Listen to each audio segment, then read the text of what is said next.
সলাৎ নাই, ইসলাম নাই। সলাৎ নাই, সে ব্যক্তি মুসলিম না। সোজা কথা শুনেন, সলাৎ অস্বীকার করে সে ব্যক্তি মুসলিম না। নবীজি বলছেন, মান তারাকা সলাতান মুতাআম্মিদান ফাকাদ কাফারা।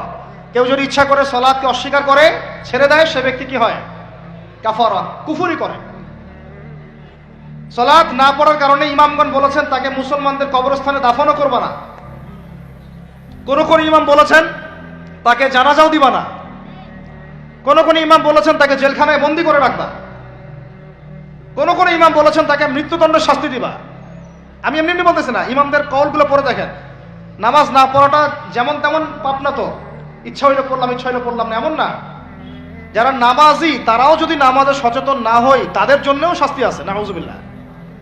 ফাওয়াইলুল লিল মুসাল্লিন আল্লাযীনা হুম আন সালাতিহিম সাহুন আল্লাযীনা হুম ইউরাউনা ওয়া ইয়ামনাউনাল মাউন। এখানে বলা হচ্ছে মুসল্লিদের জন্য দুর্ভোগ, গাফেল, উদাসীন।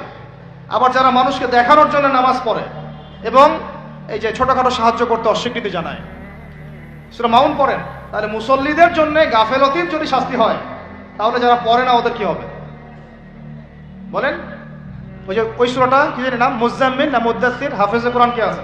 মা সালাকাকুম ফি সাকার, মা সালাকাকুম ফি সাকার।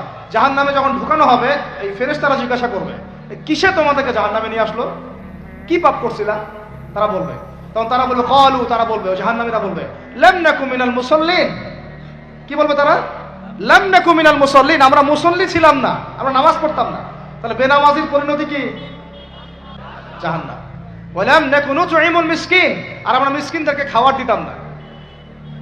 সুবহানাল্লাহ। আল্লাহ পাক আমাদেরকে সালাত আদায় করার তৌফিক দান করেন। রমাদান মাসে শক্ত করে নামাজ ধরবেন ইনশাআল্লাহ, আল্লাহ পাক তৌফিক দান করেন। 5 ওয়াক্ত নামাজ চেষ্টা করব জামাতে পড়ার জন্য। যদি জামাত ছুটেও যায় তাও পরে জামাত করে নেবেন। সেটাও না পড়েন, অ্যাটলিস্ট বাসায় পড়বেন। রাজি আছেন? এই যুবকরা, কি হলো? বসো বসো, অল্প সময় বসেন। আরে আপনাদের চেয়ে আমার তারা বেশি।